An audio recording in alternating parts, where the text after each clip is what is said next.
नहमदुहु व नसल्ली अला रसूलिहिल करीम। एक सवाल रावलपिंडी से हमारे पास है कि क्या हिजरत के मौके पर नबी पाक अलैहिस्सलाम यार गार हज़रत सैयदना अबू बकर सिद्दीक़ रज़ियल्लाहु ताला अन्हु के मुबारक कदमों पर सवार हुए।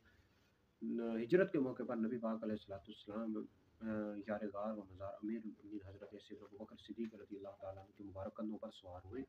इस वाक़े को इमाम बहकी रहमतुल्लाह अलैह ने दलाइल नबुव्वा में नक़ल किया है। तो ये आपकी शान है कि हज़रत सिद्दीक़ अकबर रज़ियल्लाहु ताला अन्हु को ये अज़मत हासिल हुई, शर्फ़ हासिल हुआ, फ़ज़ीलत हासिल हुई कि आपके मुबारक कंधों पर नबी पाक अलैहिस्सलाम सवार हुए।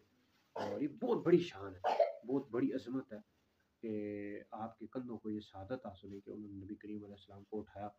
तो बहरहाल ये आपकी शान है, अज़मत है। तो हम जो है नबी करीम अलैहिस्सलाम ने मौला अली रज़ियल्लाहु ताला अन्हु को अपने कंधों पर सवार किया है, फ़तह मक्का के मौके पर। तो ये मौला अली की शान है कि हज़ूर अलैहिस्सलाम ने उनको अपने कंधों पर सवार किया।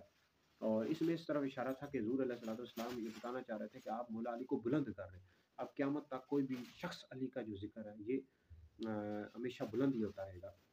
और नबी करीम अलैहिस्सलाम अबू बकर सिद्दीक़ रज़ियल्लाहु ताला अन्हु के कंधों पर सवार हो। अब इसमें इस बात की तरफ भी इशारा हो सकता है कि मेरे बाद जो पहले खलीफा होंगे, खिलाफत का जो बोझ है, ये हज़रत सिद्दीक़ अकबर रज़ियल्लाहु ताला अन्हु उठाएँगे। तो बहरहाल अंबिया अलैहिस्सलाम के बाद सबसे अफ़ज़ल अबू बकर है, फिर उमर है, फिर उस्मान है, फिर अली है।